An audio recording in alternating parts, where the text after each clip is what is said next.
Hoje temos a nossa caixa de perguntas e vamos procurar esclarecer alguns pontos que esperamos sejam de geral interesse. Em primeiro lugar, quando recebe o justo o seu galardão e o ímpio o seu castigo? Logo após a morte? Muitos cristãos pensam que sim e não duvidamos da sua sinceridade.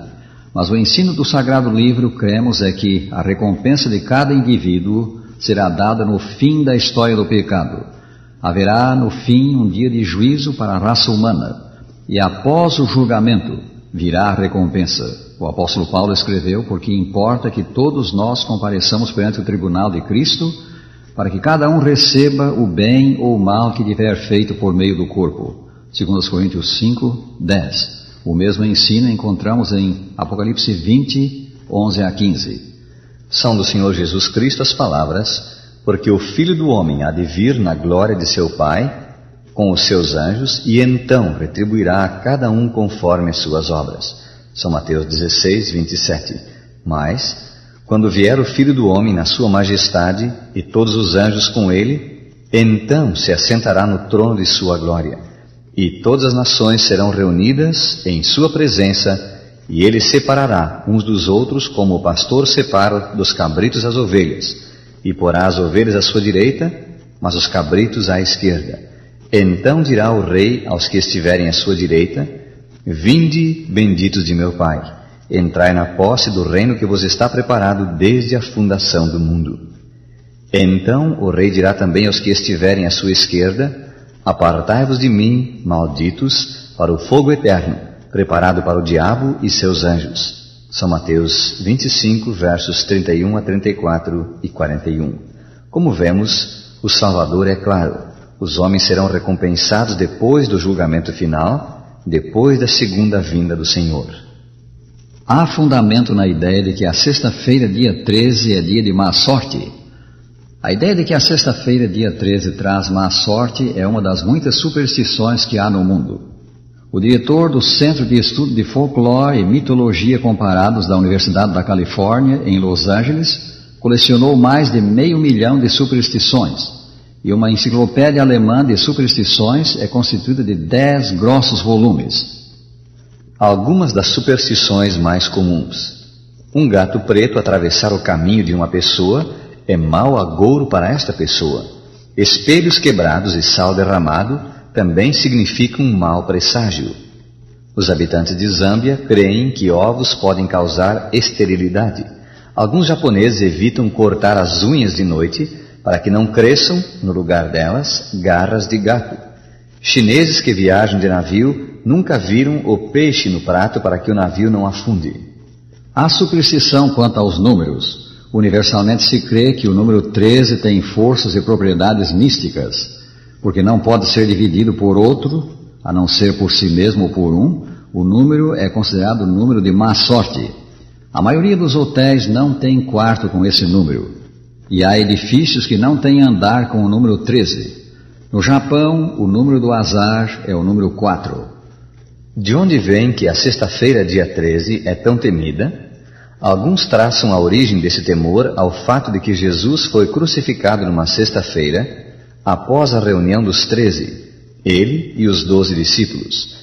Muitos outros, especialmente na Idade Média, pretendiam, sem poder provar, que os acontecimentos infelizes da história sagrada ocorreram na sexta-feira. Foi numa sexta-feira que Adão e Eva pecaram contra Deus. Numa sexta-feira, Caim matou Abel. O dilúvio começou numa sexta-feira. Numa sexta-feira a linguagem foi confundida. E numa sexta-feira ainda foi que Herodes decapitou João Batista. Frisemos o que já dissemos: nenhum destes pontos pode ser provado. Todas essas ideias são meras superstições. E a esse respeito chamamos a atenção para os seguintes fatos. Segundo o almanaque de 1979 da revista Reader's Digest, nenhum dos 500 principais tornados, erupções vulcânicas, enchentes, incêndios e explosões dos últimos 100 anos ocorreu em sexta-feira, dia 13. Também nenhum dos principais naufrágios desde 1831, nenhum dos principais acidentes ferroviários desde 1856 e nenhuma queda de avião dos países ocidentais nos últimos 30 anos. Virtualmente todas essas ideias e práticas vêm do paganismo, e o seu propósito original era aplacar a ira dos deuses pagãos ou cortejar o seu favor. É estranho que em cerimônias nupciais realizadas em templos cristãos, algumas dessas práticas são observadas, tais como não poder o noivo ver a noiva com o vestido nupcial antes da cerimônia.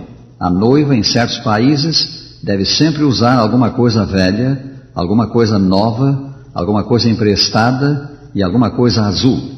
Na festa que se segue, ambos os nubentes seguram a faca ao cortarem a primeira fatia do bolo nupcial para assegurar longa vida, felicidade e prosperidade. A noiva deve jogar para o ar o seu ramalhete para indicar qual das damas de honra casará em seguida. E ao se retirarem os nubentes, os convivas jogam arroz sobre eles, um antigo símbolo pagão da fertilidade. Havia na Idade Média a superstição de que quando alguém espirrava, a alma dessa pessoa saía dela momentaneamente.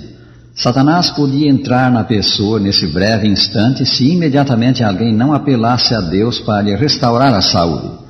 Vem daí o dizer-se até o dia de hoje, saúde em português, Gesundheit em alemão, God bless you em inglês. Como proteção contra o mal, um grande número de pessoas usam amuletos, uma figa, uma cruz pendurada ao pescoço. Muitos usam também uma ferradura pregada à porta da casa.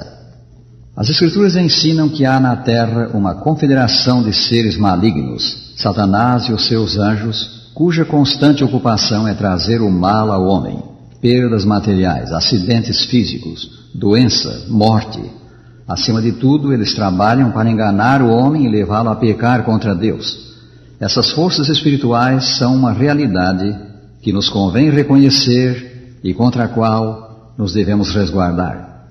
Mas a proteção contra essas inteligências do mal não está em coisas. Não está nas estrelas, não está em amuletos, não está em evitar viagens na sexta-feira, dia 13, não está em evitar dormir em quarto com o número 13, tampouco em ter uma ferradura na porta. A nossa proteção está em Deus, o Deus vivo que vela por nós, se nele pomos a confiança. Como está escrito, sabemos que todo aquele que é nascido de Deus não vive em pecado. Antes, aquele que nasceu de Deus o guarda e o maligno não lhe toca. 1 São João 5,18. Que segurança! O maligno não lhe toca. Quem é assim protegido? O que não vive em pecado, que pela união com Cristo, mediante a fé, observa os seus mandamentos. A esse o Senhor defende. Nenhum verdadeiro mal lhe sucede. Desejo salvar-me e peço-lhes dizer-me em que consiste a salvação, também como alcançá-la. A salvação é livramento do pecado. E que é o pecado? As Escrituras o definem como transgressão da lei, violação dos 10 santos mandamentos em que está resumida a vontade de Deus quanto à nossa conduta moral. 1 São João 3, versículo 4. Foi para salvar o homem do pecado que o Filho de Deus veio ao mundo. Anunciando seu nascimento, o anjo Gabriel disse ao padrasto de Jesus: Ele salvará o seu povo dos pecados deles. São Mateus 1, 21. Deus nos dá a salvação, a cura da doença do pecado, quando cremos no seu Filho e com arrependimento nos entregamos a Ele para fazer-lhe a vontade. Como escreveu São Paulo, pela graça sois salvos mediante a fé. Efésios 2, 8.